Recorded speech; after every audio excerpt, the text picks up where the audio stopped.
Okay, children. Next topic is Coulomb's law in vector form, right?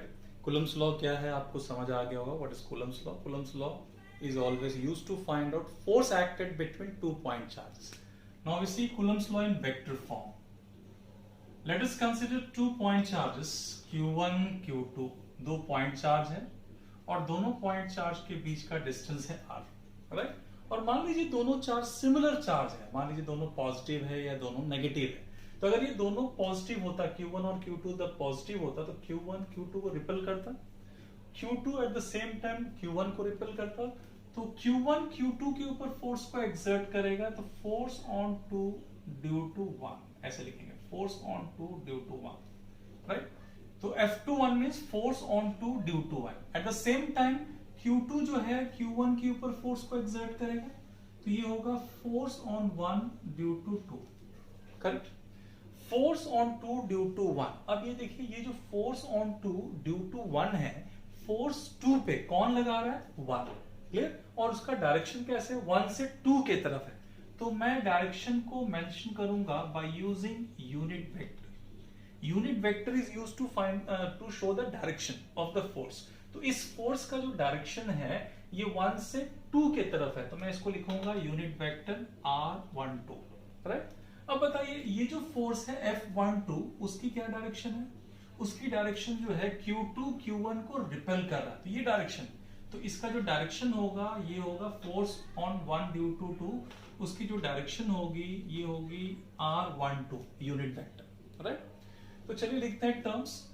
Force on 2 due to 1. तो ये vector form आपको लिखना है. तो वेक्टर में दो चीजें मेंशन करते हैं हम, मैग्नीट्यूड भी मेंशन करते हैं और डायरेक्शन भी मेंशन करते हैं. तो फोर्स ऑन 2 ड्यू टू 1 क्या होगा? मैग्नीट्यूड क्या होगा फोर्स का? K Q1 Q2 by R square. तो ये तो हो गया फोर्स की magnitude. Force on 2 due to 1 का जो मैग्नीट्यूड होगा ये होगा K Q1 Q2 by R square. आपको डायरेक्शन बताना है इसका. तो what is the direction of force on 2 due to 1? This is the direction, 1 से 2 की तरफ है, तो मैं लिखूंगा R12, राइट. अगर मैं लिखूं फोर्स ऑन 1 ड्यू टू 2, तो आप कैसे लिखोगे? K Q1 Q2 by R square, right. तो ये तो हो गया मैग्नीट्यूड. ठीक है, फोर्स ऑन 1 ड्यू टू 2 का जो मैग्नीट्यूड होगा ये होगा K Q1 Q2 by R square. But what is the direction of F12? Direction of F12 क्या होगा? इट इज फ्रॉम 2 टू 1, तो मैं यहां लिखूंगा R21, राइट. तो ये आपके पास इक्वेशन 1 और इक्वेशन 2 जो है, it's a vector form of Coulomb's law.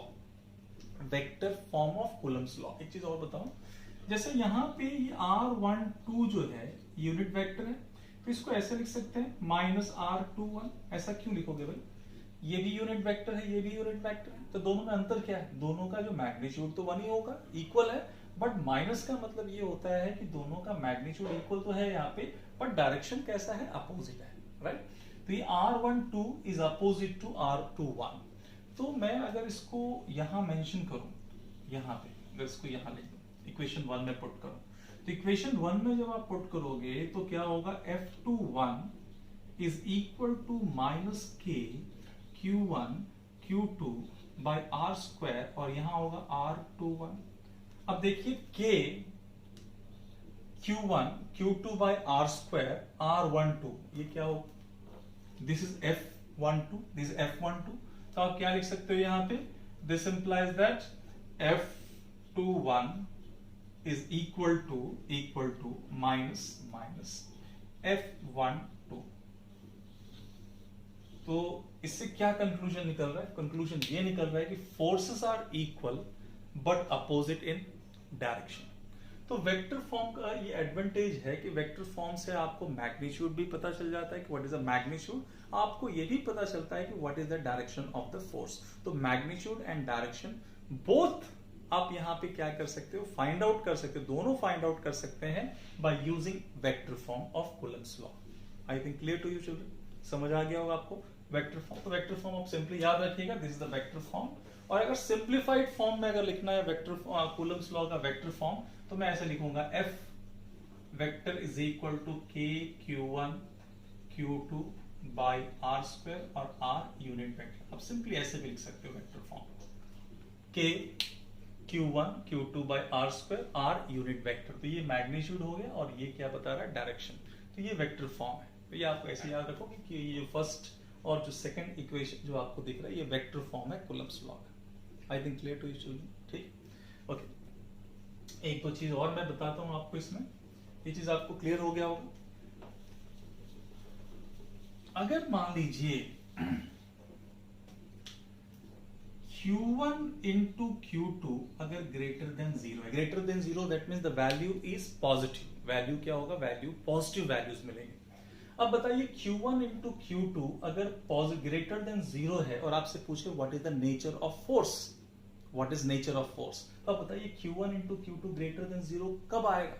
ये तभी पॉसिबल है जब Q1 और Q2 दोनों पॉजिटिव हो, positive into positive positive, negative into negative positive. ये तभी पॉसिबल है जब दोनों का जो साइन होगा, दोनों जो है सेम चार्जेस होंगे, दोनों या तो पॉजिटिव चार्ज होंगे या दोनों नेगेटिव चार्ज होंगे, तभी वैल्यू आपको ग्रेटर देन जीरो मिलेगा, राइट। तो अब बताइए अगर दोनों पॉजिटिव है तो नेचर इज रिपल्सिव, अगर ये दोनों नेगेटिव चार्ज है तो ग्रेटर देन जीरो होगा। दोनों अगर नेगेटिव चार्ज है तभी ग्रेटर देन जीरो होगा, दोनों पॉजिटिव चार्ज होगा तभी ग्रेटर देन जीरो होगा। Then what is the nature of the force, force is repulsive. ये हमेशा याद रखिएगा।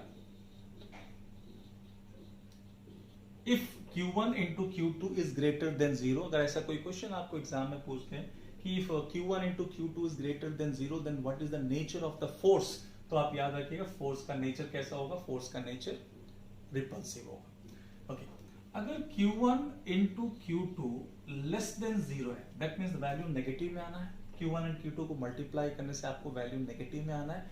तो Q1 into Q2 is less than zero means what, ये नेगेटिव तभी होगा, less than zero means value negative में होना चाहिए। तो ये तभी पॉसिबल है जब एक पॉजिटिव होगा, Q1 positive Q2 negative, positive into negative, answer आपको नेगेटिव में आ रहा है तो तभी लेस देन जीरो होगा। तो इसका मतलब एक पॉजिटिव है दूसरा नेगेटिव है तभी तो लेस देन जीरो है। तो ये जो होगा ये अट्रैक्टिव होगा, attractive. The nature of the force Q1 into Q2 greater than zero means the nature of force is repulsive. अगर Q1 into Q2 less than अगर जीरो है the nature of force is attractive, right. ऐसा question कई बार exam में आया है, right. अगर मान लीजिए मैं पूछूं what do you mean Q1 plus Q2 is equal to zero, ये क्या चीज को सिग्निफाई कर रहा है, ये क्या चीज को बता रहा है। Q1 plus Q2 equal to zero means what, clear.